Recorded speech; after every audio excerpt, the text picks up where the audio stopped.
Well, good morning, everyone. Once again, welcome to the What's Next? 5 Ways to Beat China, Winning the Fusion Race. My name is Cindy Gutowski, and I'm the Director of Marketing here at Peak Nano. I will be your moderator for today's event.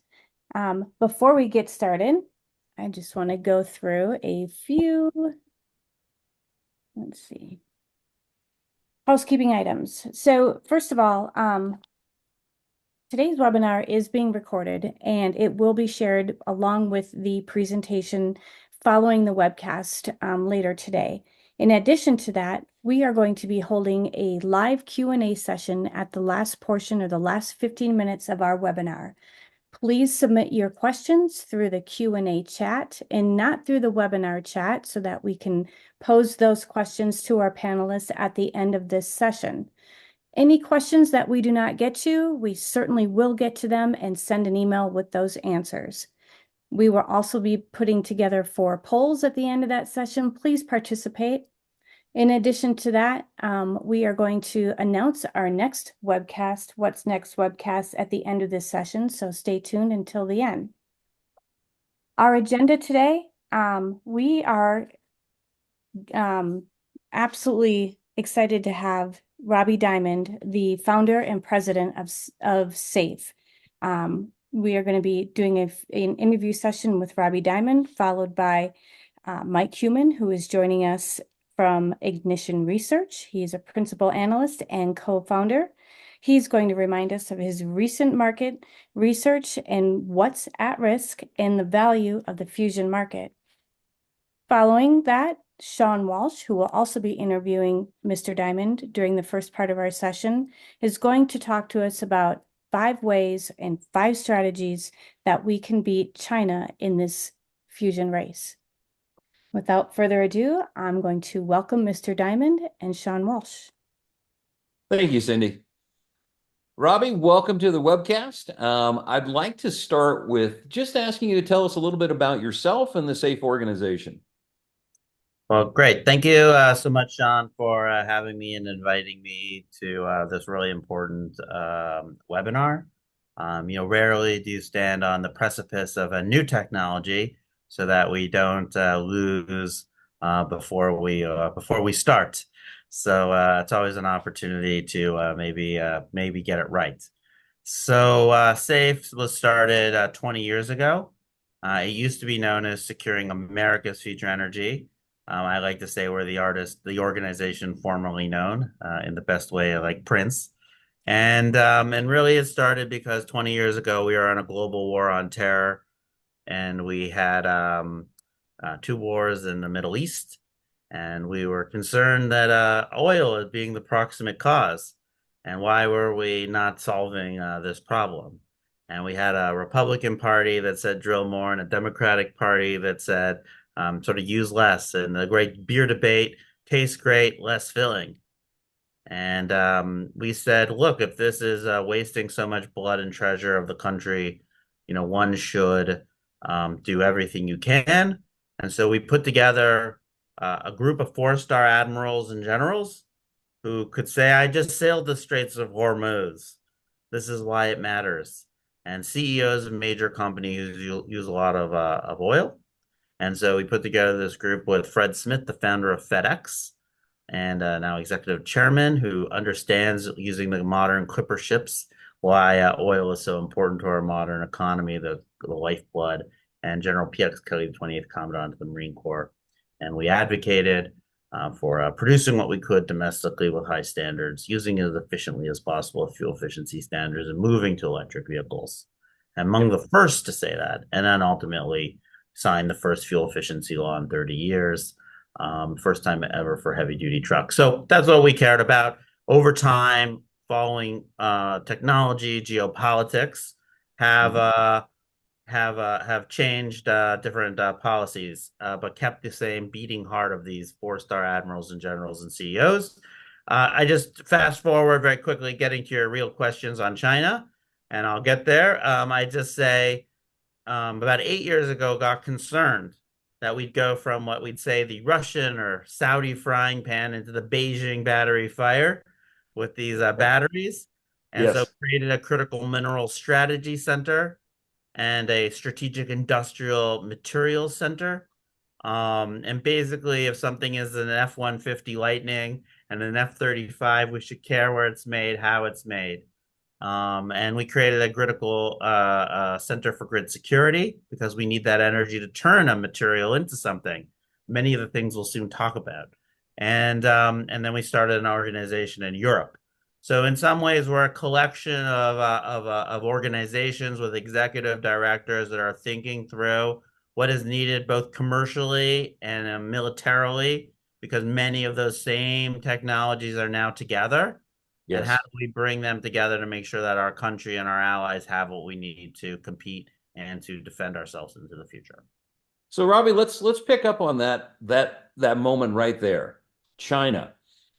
Um, One of the things when we were prepping for this, you mentioned that I thought was really important to call out is the difference of the Chinese in private-public partnership and how the US has been doing it. And I'd like you to expand on that particular topic and talk about, strategically what it means to compete and win against China, given their model versus, I will say, the Western models.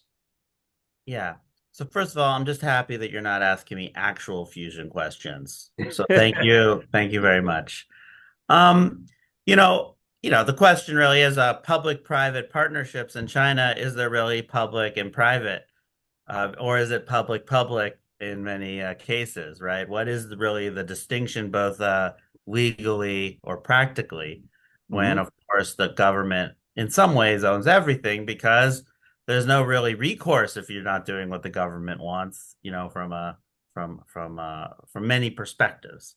So I Right. think that's really important, right? When you say there's a private company in China, is there really a private company in China? And we saw that with Jack Ma and other types of things, which is why innovation, like we sometimes act as if they're 10 feet tall. Now, they have many, problems. And, let me first begin by saying, they're not 10 feet tall, and we have a lot of things going for us too. But, when they get it right, they get it right big. And when they get it wrong, 50 million people die. And so we just got to get it right, and we got to make them. Well, we don't want to make 50 million people die, but we still want them to get it wrong. Right. So what is this? And I think this is one of our biggest shortcomings in how we think of the world and how they think of the world, and especially from a business perspective. And when I'm in Washington or in other capitals around the world, and we try to explain this to people, I think we are taught empathetically to put ourselves into another person's shoes. So we kind of look at the Chinese in particular and say, well, we are profit maximizing individuals. So why would anyone do something like that? They'll try to profit maximize. But that's not what they are, and that's not what they're trying to do. They're trying to maximize for power, whether you be she or as a nation to maximize for national power. They're Mhm. making those types of decisions, right? In fact, in China, there's no Chinese expression for win-win. And so our companies are going quarter to quarter. They have this we have an ethos of that, right? We compete against each other in that way. And they're not doing that. And so we're going to lose in an environment like that. Now, you're especially going to lose in an environment where you have opaque supply chains, in Yes. some ways controlled, or manipulated by, we laugh in the mineral space, in particular in this battery space, what we call OPEC squared, right? If we thought OPEC was a cartel that was a problem, this is a cartel of one that owns the entire supply chain from the mine to the final product. Now, we can talk about that in the fusion context in some way, but, they can flood the market at any time, creating distress for our companies, even ones that have been supported under the IRA, which we now see, and we can get into that through this. So it's just a totally different economic system, and so you have a hybrid economy that takes certain aspects of our market economy, but it's not a market; it's a predatory actor taking those to maximize their national interest. And when they do that, and they're doing that well and right, our private sector people who are again thinking quarter to quarter, raising capital, doing these things, it's just almost impossible to compete and win because they're not really competing. They're competing against a state that has unlimited in resources in many cases. And I think we haven't adjusted for that. And this competition, this is something we've never faced, right? The Soviet Union didn't Right. have this. And the language we use hasn't been invented yet. And the tools we are using hasn't really been invented, right? All we say is tariffs. That Yep. is a blunt, wrong instrument for what we are now facing. And we'll probably get into a discussion on maybe some of the things we should use.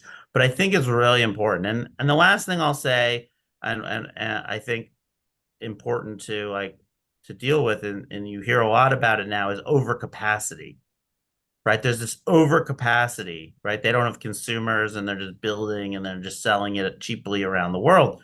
Now, overcapacity in China is not a bug in the system at the moment, right? It's a feature of the system from Mao until now, right? Yep. They did this in steel and in aluminum, and now they have it in apartments or they have it in electric cars and solar panels and batteries, right? That's the whole thing, right? You build overcapacity and flood the market globally, driving out their competitors at these prices because they don't need to make a profit. In many cases, they're losing money in every instance, and then ultimately, we're left with nothing. So I think this overcapacity question is a strategic Yep. weapon, not a, oh, I didn't calculate it properly.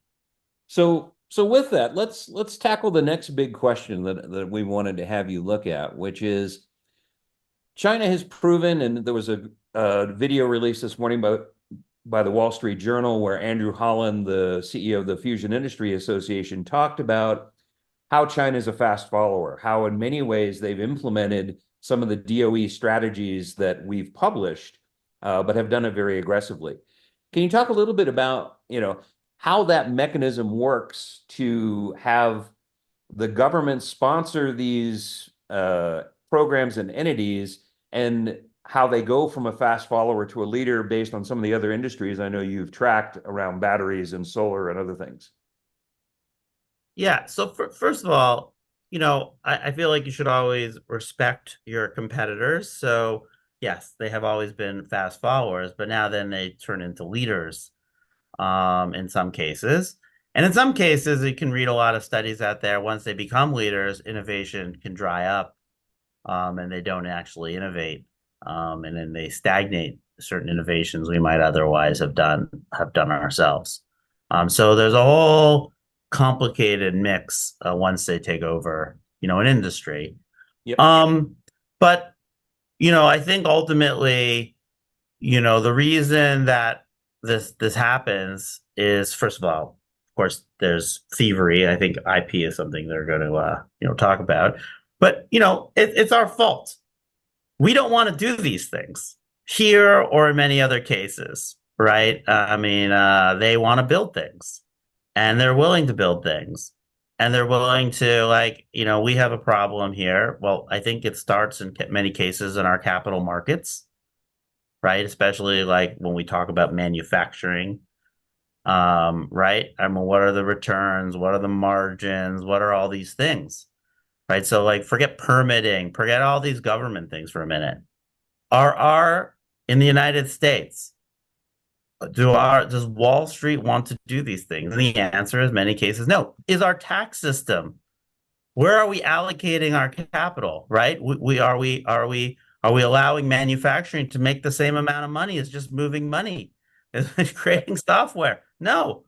So our system is not geared to actually doing these things. Okay, problem. Well, Number two so is so look, we have so like there's one other thing. all right. Like we have now also created a society that, it requires energy. It requires, nothing is perfect and green. It requires water. It requires maybe doing something on indigenous lands, especially in the mining side. And everything is not zero. And we have created a society where if it's not zero, you get nothing done and it takes too long to do it. So we don't do it. And if you Yep. don't do it, you don't learn. And I remember Andy Grove once saying, and this is a webinar with a lot of scientists. I met him once, and I know he was saying, R&D, a lot of people think R&D is in our universities and our labs. I think that's something we kind of came to, like, oh, this is R&D. And he said, no, I used to build things here because that's where you learned, in the factory, Yeah. right? That's where CATL learned the next battery generation. That's where BYD did it. And that's a big problem, is that we think we can just load up these universities.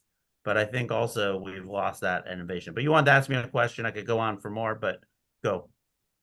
Well, I actually wanted to pick up on one of the themes you talked about, which was IP protection, because that has been a recurring theme. And again, and this kind of goes back into that fast follower question, is if you look at the investment that's been made on the private sector, leveraging some of the public-private partnerships that we've seen in the U.S. and our allied nations, we've also seen IP protection be a challenge in a lot of other areas. Um, what is the sort of the state of that at this point in time with what you've seen in batteries and other markets? Can you give us some examples of what you think the right moves are around IP protection for us? I mean, ultimately, I think the solution is you got to get the fox out of the henhouse. I don't know how many executives I have to listen to who say, oh, yeah, like I bring a phone or a computer and I have to destroy it afterwards. And I can't have anything when I take it with me. Mhm. Or someone who tells me like they took my phone, and this wasn't an executive, but it was someone who of important, when I for 2 hours at an airport and gave back. Like, you wouldn't allow these things to happen in our country, and then they go there, and then they say, "But I still want to sell that, or I want Yep. it now."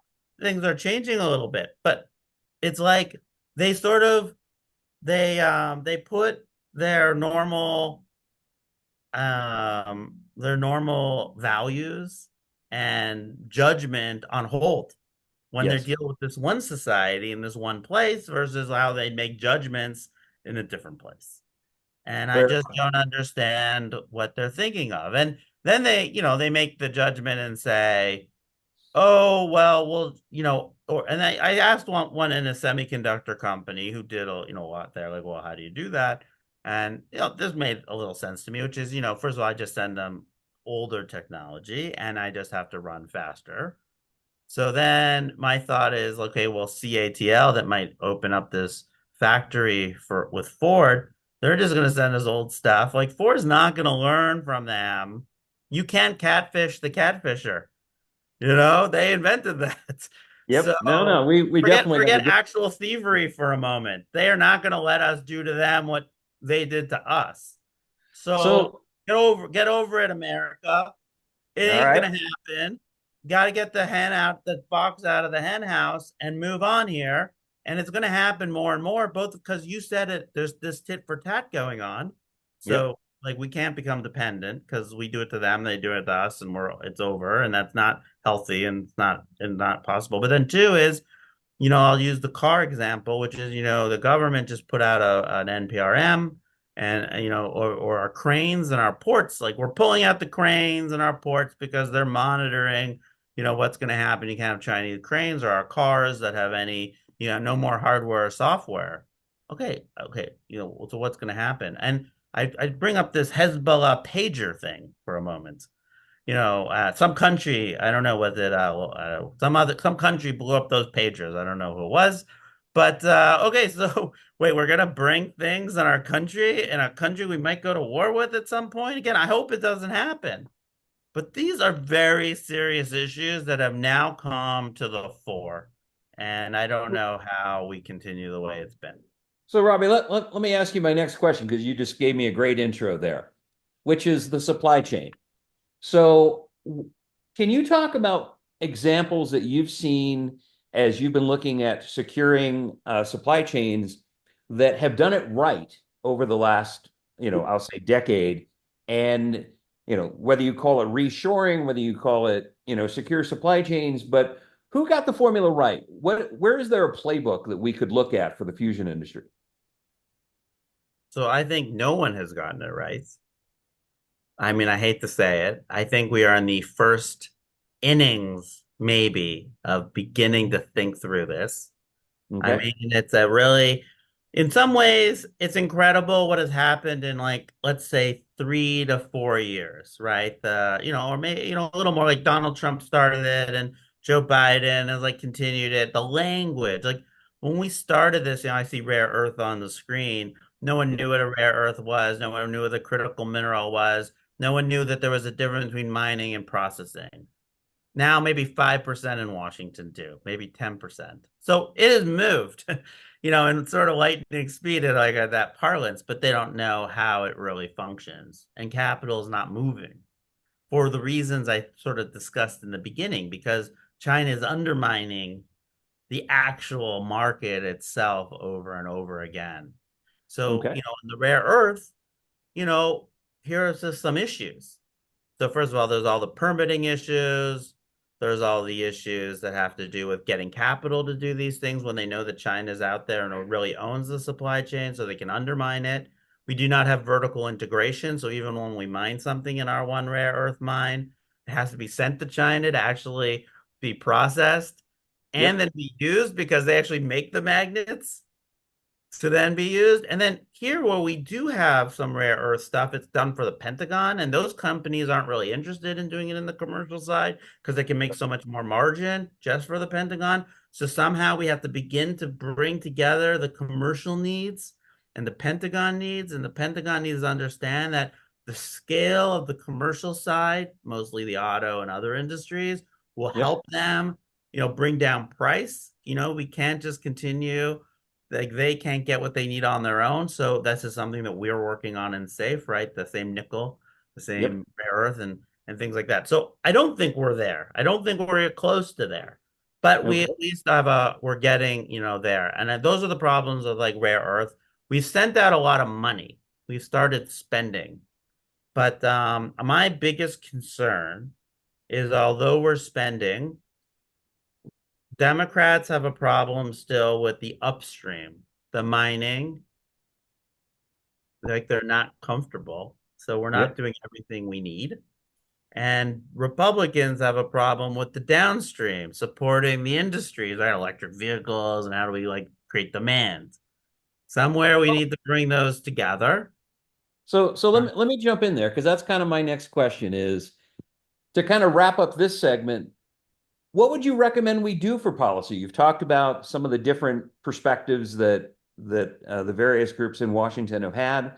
What would you recommend to them to do different as we go forward to go from that where we now have that understanding that we have a challenge to implementing or driving, for lack of a better term, I'll say a fix or a solution from a policy perspective to accelerate a safe and secure supply chain for us and our allied partners. Yeah. So first of all, let me just say very specifically, when it comes to fusion, look, you got to do the R&D, you got to start building pieces of the supply chain. Like you got to do all these pieces. Like those very specific things you should do for industries on its own. But Yep. more on the macro level, we need to get this fox out of the hen house, which I've said a few times. And the best way to do that is to create a radically transparent supply chain because authoritarians live well when there's this opaque supply chain where we don't know how things are made and where they're made. So we need to create from the mine or the wellhead to the final product, radical transparency, Mhm. infuse it with our values of, environmental, if you want, or location, or human rights and labor. Okay. We'll Yep. all pay a little more. We also need to have border protection with independent inspectors, and we need to do that with our allies all together at once, and we'll have a race to the top. Other than that, they'll just constantly be undermining, as I say, at all points. I'll just very quickly, and then we'll go to the next segment, use nickel as an example. So in the last 6 months, nickel has gone from, Indonesia changed its law very recently that you can no longer export nickel. They have the same deposit as Australia. It is now over 50% of nickel comes from Indonesia, going to almost 2/3. China invested hundreds of billions of dollars. They invented something called HPAL, which takes low-grade nickel into high-grade battery nickel. All they Yeah. do is burn coal to make that happen. Okay? So we're taking this nickel, we're laundering coal and putting it into our batteries. All the nickel in Australia that were high standard projects have been Mhm. mothballed in the last 6 months. All of them, all of them. So what have we done? We've taken these high standard allied projects and they're gone. And we've done, and that's happening, about to happen for lithium. We see mines on cobalt happening, same thing. So we need to put our values into these supply chains, and transparency is the best, I think, medicine to do this ultimately. And so it's more fundamental than just putting money into different sectors, because over time those companies will not be able to sustain this competitor out there that's a predator. I use just the last example I'll use is our war with the Ukraine. Like Vladimir Putin can outlast us when we lose interest. So like these IRA dollars, when we run out of the dollars and our we don't want to keep funding certain factories because they've been undermined, Yep. the market's low and they're not competitive against some Chinese competitor, well, then they're done. And then and I see this now in mines around the world. The price has been low because they've been flooded, and China's picking up those those mines. It's very smart. Like again, all props to you. So, anyways, hopefully that's been helpful to say what we see and where the Washington debate is, but where it needs to ultimately go, both here and in other countries. And we're ahead of our allies, by the way. Our allies still don't know. Like Germany, they don't even know. Yes, Europe has changed a little bit on China, but they still don't know how to really what they're facing. They're still playing for the scraps at the end. Well, Robbie, I'm gonna jump in here because we do need to let Mike do his part. I really appreciate not only the perspective, but I will say the boldness of the perspective. Sometimes we tend to use a lot of euphemisms, and I appreciate you laying all the cards on the table. So with Uh, that, well, don't invite me to Beijing. fair enough, fair No, enough. by the way, the Chinese people are amazing. It's really the Chinese Communist Party that has, thought through this. And again, I'm not saying anything. I'm No, not I appreciate ascribing that. anything except like, yeah, they're doing what you would do if you want to win. Oh, and we have lots of questions and comments for the end at the Q&A session. I'm really looking forward to it. So keep them coming. Mike, welcome. Thank you very much, Cindy. Let me just amplify a few of the things Robbie's talked about. Here, Robbie kind of hit all these points about how China's dominating markets where it controls the supply chain. We're going to look at three specific ones in the next few slides. Photovoltaic solar panels, lithium-ion batteries, and wind turbines. Two areas where these were technologies we started, and China has kind of come to dominate them. The other thing we're going to talk a little bit about is how hard it is to reclaim a market once it's been taken over by somebody. You heard Robbie talk about some of the dumping things and other things like that. We'll look at some countries that tried to make some efforts in that area and what's cost to do it. We heard a lot of discussion about China using dominance to create multinational alignment with their military and strategic goals. That's important because if you think about fusion, fusion is really the next big technology in energy. It might be the last technology in energy. It's theoretically, if we get fusion right, we can produce huge amounts of free energy or a very cheap energy that's very clean. So it's a very important race to win. And that's something that us and our allies need to do so that we can secure our future.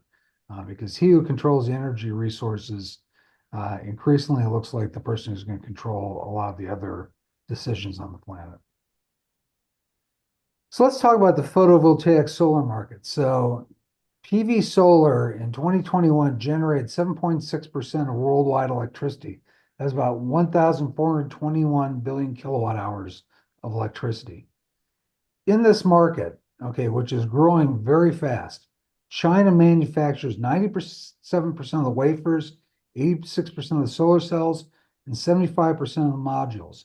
And this is for a country that only consumes about 36% of that solar energy.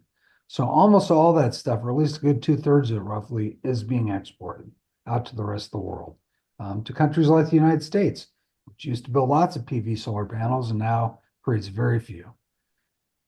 For China's value here, China made 2.7 million jobs out of PV solar panels. This is a market that's worth $40 billion.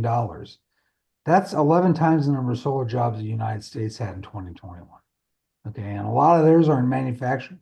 A lot of ours are in installation, which is one-shot sort of deals, right?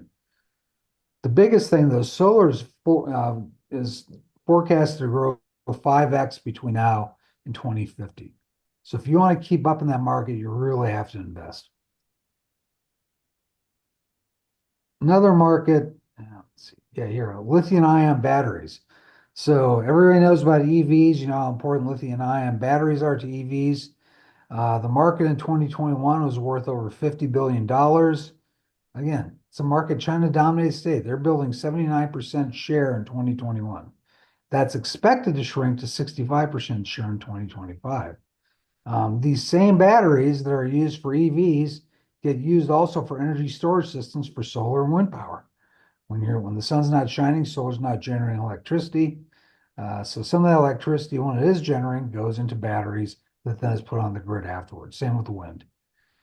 As an example of how hard it is to get back in an industry, Germany, which in 2019 was about 1.6% of the market for lithium-ion batteries, invested €1 billion with the goal of growing their capacity. They were able to grow at 7x between 2021 and 2025.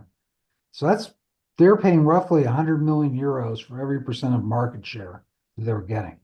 And it took them 6 years to grow 9.6%. So this is not fast, and it certainly isn't cheap. And then finally, if you think about it, let's say the United States, which today has 6% of the market, wanted to grow to 25%. It'd take a $2.5 billion investment at a minimum in at least 6 years. And that's assuming that we keep people interested in building batteries in the face of declining battery prices. Finally, wind turbine market. So wind turbines are obviously another big source of renewable energy. Today, Chinese companies are all the largest manufacturers. They have 66% market share in this market. And in fact, a lot of Western companies have withdrew from the wind turbine markets because they couldn't make money, and a lot of projects were getting canceled because gas became cheaper. Wind energy produced 147 gigawatts in 2022. That was a 36% growth. Wind turbine production, 681,000 jobs in China alone. Worldwide created about a million jobs. And it's, again, over $100 billion market. So this is a big market.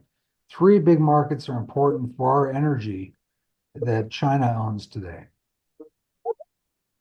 How does that relate to fusion, which is kind of why we're here? So if you think about fusion and the potential size of the fusion market, we've done some market sizing here at Ignition Research.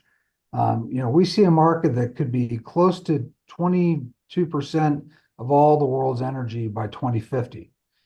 In the US and Canada, fusion could potentially be 32% of our energy. India, 47% of our energy. Interestingly, China, it's roughly 15% of their energy is forecasting, while Europe's 22%. All this is while China is investing a huge amount of money into fusion research. This market is going to reach $1 trillion market by 2046. We'll be building about 138 1-gigawatt plants in 2050, and that's worth $1.69 trillion of market value in 2050. So this is a huge market. It's only going to keep growing. And again, once you're behind, it's really hard to catch up. One final slide. So we talked a little bit about the economic side of fusion. Let's talk about the job side. Today, there's 4,000 people employed in the private sector in fusion. Not a large number, but it's an important number. For us to reach 12,100 billion kilowatt hours in 2050, if you straight line that job growth compared to solar, that means it's going to be about 34 million jobs worldwide in 2050. That's just to manufacture the equipment for the fusion energy machines. That's not maintenance, it's not operation, it's not anything else. It's just building the fusion plants themselves. So this is a huge market. I mean, it's 10x the size of solar, much more than that, the wind or batteries. For us to lose this market would be devastating to us as a country, economically and politically. And with Thanks, that, Mike. let me go ahead, Oh, Sean. no, sorry. Go ahead. No, I just going to turn it over to Sean. We have a report here. If you want to get a report, you can contact us at any one of these links or scan the QR code here, and we'll be happy to get you a copy of it and talk to you about what it takes. With that, thank you. Thanks, Mike. I appreciate it. All right. So now to kind of the heart of it is, how do we attack this? How do we transition all of the things we've heard today, the incredible efforts by all the companies in the fusion industry, the leaders that have been doing this on the research side for the last 25 years. So a couple things that stood out, if you just look over the last few months, the report by CNN that China is investing 2 times into fusion research. They've built brand new facilities for housing this. They have done in 10 years what we've been doing over the last 30, 35 years by leveraging that IP. And, the head of China's energy singularity said blatantly in the Financial Times, energy singularity expects to be able to leverage China's deep supply chains for fusion materials, including HTS materials. And the company has about 95% way done to their first device. And in that article in the Financial Times, they literally state that they are leveraging the designs that MIT and Commonwealth Fusion have done. During her Senate testimony, Jackie, and I apologize if I butcher her name, Siebens from Helion, mentioned where folks from the Chinese government have said that they're leveraging aspects of their design. So this is a race that is very, very serious. This is a race where people are betting billions to make trillions. So where do we see China? Obviously very aggressive. They're investing. And to Robbie's point, they're smart about it. They're not doing this in the profit sense. They're doing this in the strategic sense. They're changing the way that the game is done. And again, in that Wall Street Journal video, we've seen how in the space industry, joint public-private investments can lead the world. And that's what we need to do next. So when we talk about the 5 ways that we can beat China, number 1 is we have to invest in manufacturing. We've seen it with what the CHIPS Act has done for computer chips. We need to do the same thing here, because if we do not supplant China's manufacturing leadership, we will not succeed. And to Robbie's point about transparency in that supply chain, we have to break it down. We need to understand where the materials are sourced. We need to understand how they're processed. We need to be able to build those supply chain pieces ourselves and break this cycle. We have to make the strategic choice to build in allied nations as we go forward. The second big thing, start with data centers. It's one of the easiest things to deploy a fusion system on. It's one of the areas when we talk about public-private partnership, I believe that if we get the data center market moving in this direction, we look at government support in that area, because this ties into AI, which is another race that we need to win. But there's roughly 8,000 data centers in the world. Surprising, not surprising, a large percentage of those are in the US, and a very large percentage of the ones in the US are in the DC, Northern Virginia area. Being able to leverage those investments and bring AI and fusion together will be both a synergistic development, and it will help accelerate deployments if we can do that on government land or with direct government support. looking at some of the government power-owned facilities like TVA in order to move that forward, to get early deployments, to learn about what we need to do on the grid. And we need to raise social awareness. We need people to understand the difference between fusion and fission and why it's a better way to generate energy, why it's a safe way to generate energy, because that's one of the stumbling blocks that could stop us. So we need to also continue to invest in having that awareness, social license, and permission to install these systems and for folks to know that they're safe.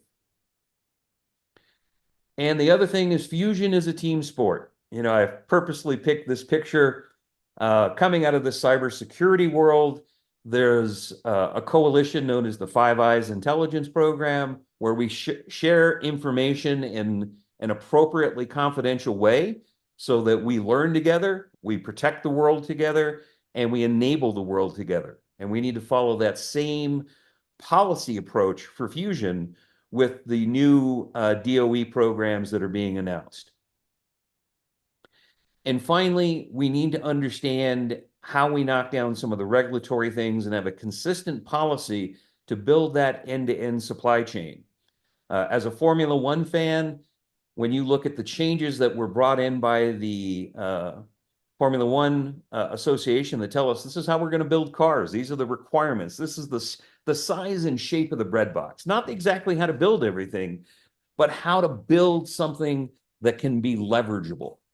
And more as we go forward, the ability to get scale and leverage. We're building a lot of first-of-a-kind systems, but we need to be able to build hundreds and thousands of these systems in order for them to deploy and reach that market forecast that Mike was talking about. And understanding the size and shape of the proverbial bread box is incredibly important because it enables the supply chain to invest. It gives them that economic business value reason to make those dollar commitments in that public-private partnership. And then finally, whether you call it a CHIPS Act, whether you call it a moonshot program, take your pick. We have to make a commitment. If there's one thing that we have seen in our world, when we bring countries together and we make a commitment to a single topic or a single subject, we change the world. We change history. And we're on the cusp of changing history. Now, the question is, who's going to lead that? Will it be the US and our allies? Will it be China and their allies? And we have the opportunity. We have the intellectual property. We have the will and the capability. Now we just have to take the action. And those are our 5 steps for beating China. So with that, let me pause here and we'll open it up for some of the questions that we have. Cindy, if you'd like to do that now. Absolutely. Wow, we've got quite a few questions from our attendees. This has been a very engaging session, so I appreciate that. Our first inquiry goes to Robbie. So, Robbie, recently the Harris campaign has suggested a national reserve of key minerals such as rare earth and nickel. What are your thoughts on that as a method of decoupling from China?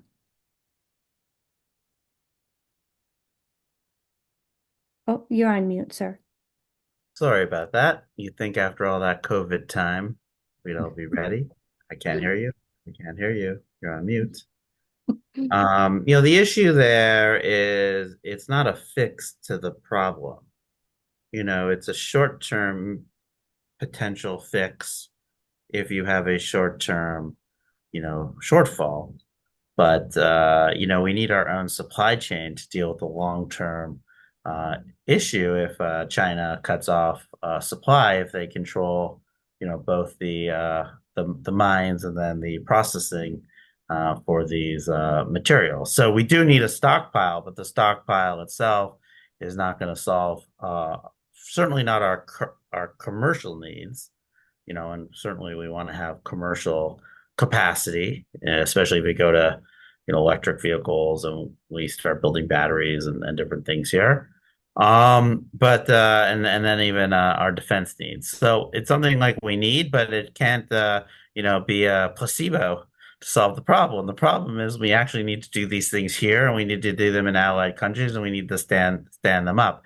Also, it's been talked about that this stockpile can be used as a mechanism to deal with the price issues. That we can use it to somehow modulate the price if China tries to, either flood the market or withhold. We can do that, and we think it's very difficult to play the market with a stockpile.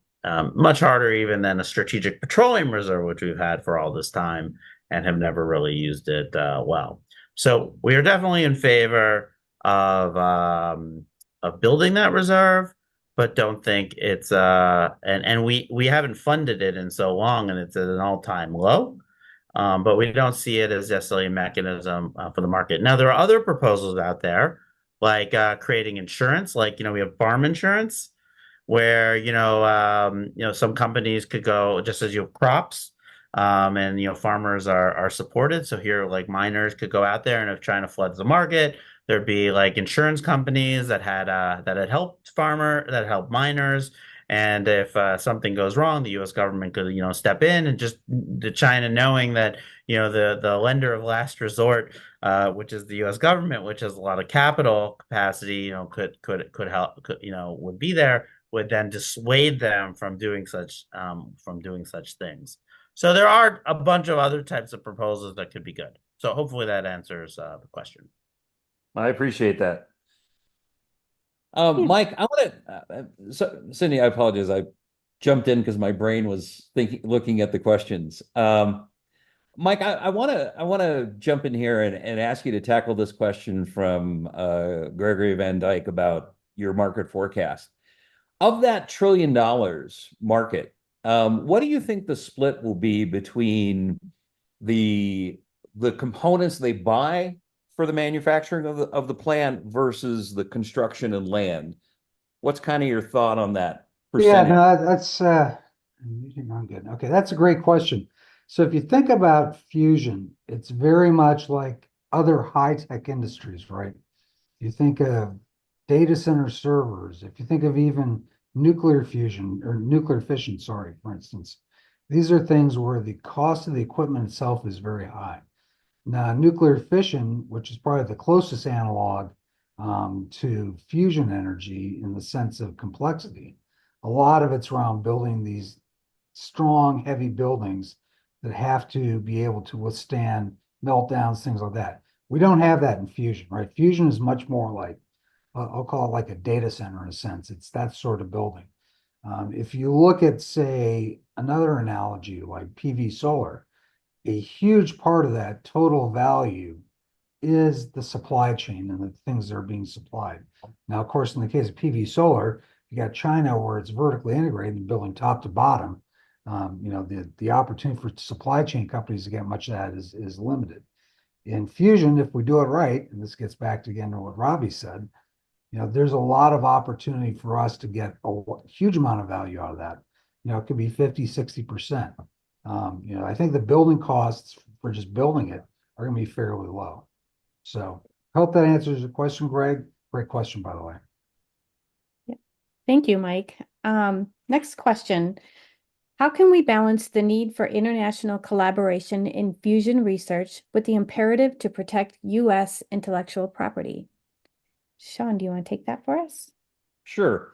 And guys, I think that again, I've referenced the video that came out this morning with the Wall Street Journal from Andrew Holland. I thought it was great, and one of the comments in there was that the DOE is going to take a different approach with their second generation of fusion roadmap in terms of how they control and manage that.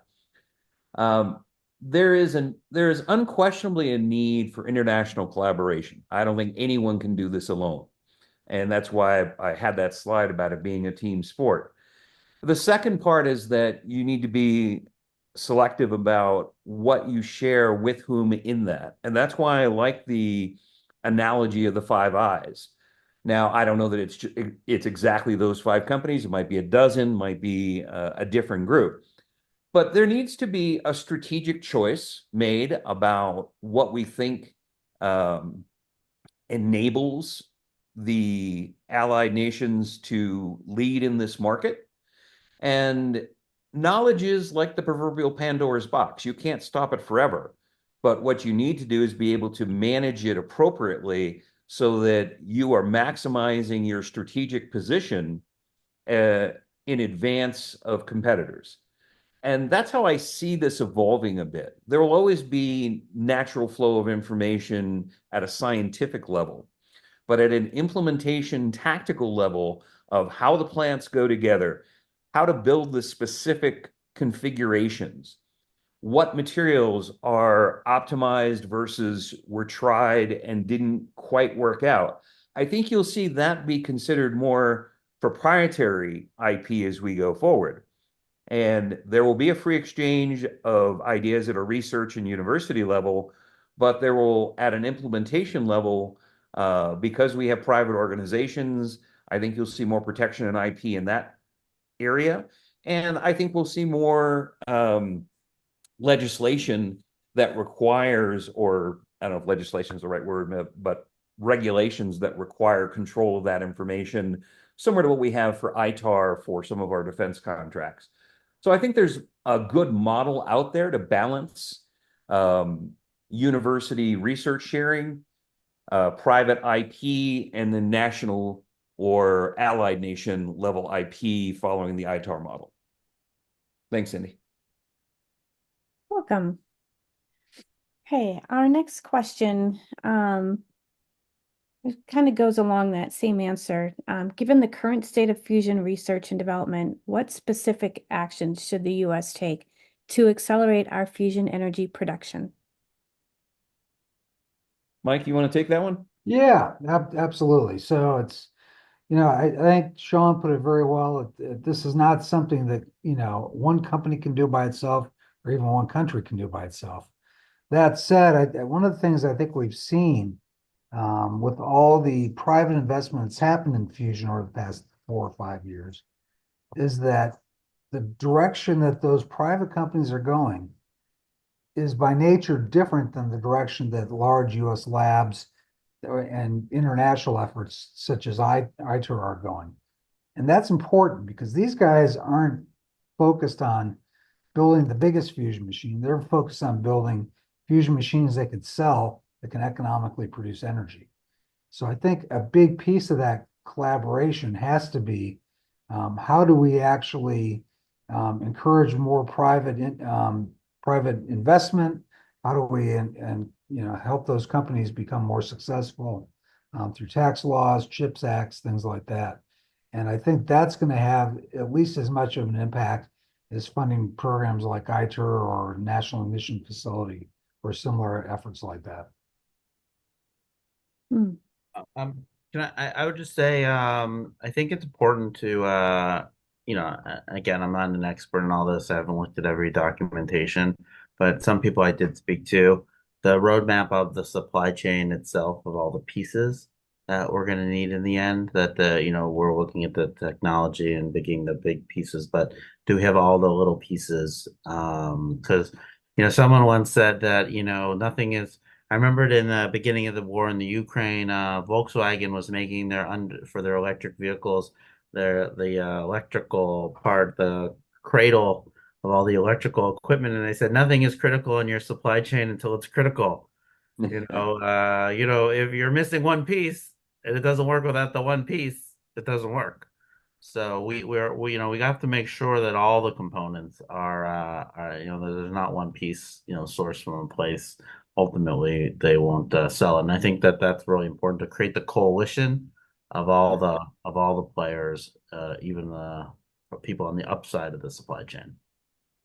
100%. I think one of the other ones too that you just kind of reminded me of is the people skills, right? So if you look at what a lot of these companies are doing, they're using, very, very precise machinery and precision machining. Those are skills that we've kind of lost as a country, and those are some things that, getting people interested in going back in those fields is very important for the growth of fusion. Okay, nice. Next one, what role should government policies, such as subsidies or tariffs, play in supporting the production and commercialization of fusion energy? Yeah, Cindy, I think that, again, this goes back to where have we had successful public-private partnerships. Um, the policies have to be things that enable private industry, and they have to be things that guide the funding and the regulatory together. Because, to Robbie's point, it's not, you don't know it's a critical part of your supply chain until you don't have it. But look, we look at what happened with the Fusion Act and the way that the NRC, and they very specifically changed the name from saying fusion reactor to saying fusion machine because of that important distinction between fission and fusion. So I think there's a big part of that that is in place. The enablement technology around upgrading the power grid, power line, and the policy simplification there to get that moving faster. The next big thing, and again, I have, people are probably sick of hearing me saying, well, we need to do something like the CHIPS Act, but we really need to do something like the CHIPS Act because it encourages the right investment. It rewards the right behavior. It provides the education supply chain along with the material supply chain that has to be put in place. And it changes that fundamental perspective that, Robbie was talking about in the beginning about the strategic needs to not make the same choice we've made in the past.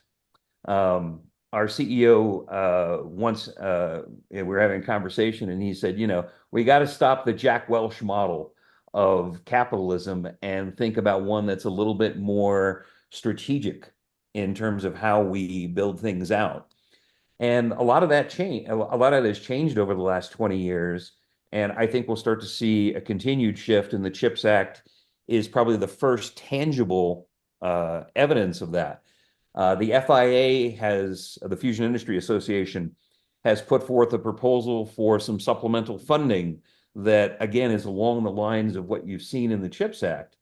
And it is about that strategic choice. Whether we look at the space program or any of a dozen other national level efforts that we've put in place over the last century, again, when we choose to execute, we do it better than anyone else. Well done. Can I just add one thing before we end? I would just say, but we have to be smart. Like our system works too, right? I mean, we are the richest country in the world. We've created more wealth than anyone else. So, we've seen though, when we go crazy, we do create middling companies. We protect them to a point of not, competing well. We have the Jones Act for shipping, and we've lost all shipping. Our airline, our air people who build aircraft in this company are having problems. Our chip company is now, having a little company. I don't want to name names and shame, but some of our companies are no longer leading. So we have to be careful. We have to let the innovation, happen. But again, the last thing I'd say is we have to be able to take risks again. We cannot have political leaders Right. and others who won't take risks. Like you have to be, it's going to require risks. And I think we live in an intolerant society for risks and mistakes. And that's a big problem. So with that, Robbie, I'm going to let you have the last word because we are at the top of the hour. And Cindy, I will let you wrap us up. Okay. So, first off, thank you so much. There is one comment that came in early on during Robbie's session. That is, American fusion companies have been directly warned by the FBI that they are a target. The fox is not in the hen house here. With Yes. that, mhm. Yeah, let me jump in on that one because, like you, having come from the cyber world prior to this, that topic is near and dear to my heart. there are, as we know, many, many aggressive nation states that use cyber as not only a strategic weapon, but as an offensive weapon. And one of the things that I think we need to is add that fusion industry and supply chain to the enhanced cybersecurity rules like CMMC. We need to increase that level of security and requirement for each partner.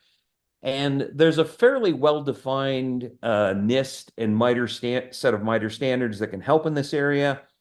And I think if we take the lessons we've learned from the intelligence community and other areas, that we can take the counsel from the FBI and very proactively apply that to the supply chain and to the fusion machine manufacturing and the university level research programs that are being done as well. And then, folks, I know there are a number of other questions in there. I promise we will write up answers and forward those answers with the feedback that we've gotten, plus the surveys and the recording. We'll package all that up together and send that out to everyone. Awesome. I just want to say we are not afraid to tackle tough topics here. Please, if you want to see one presented at the next What's Next, or if you want to be a special guest, please email us at whatsnext@peaknano.com. And our next session is scheduled for December 3rd, Powering Fusion, the first Q to get to greater than 1. Mr. Diamond, Mr. Human, and Mr. Walsh, I thank you all for joining us today. Thank you Thanks. very much. Have a great day, everyone. We'll see you on the next What's Next on December 3rd. Bye-bye.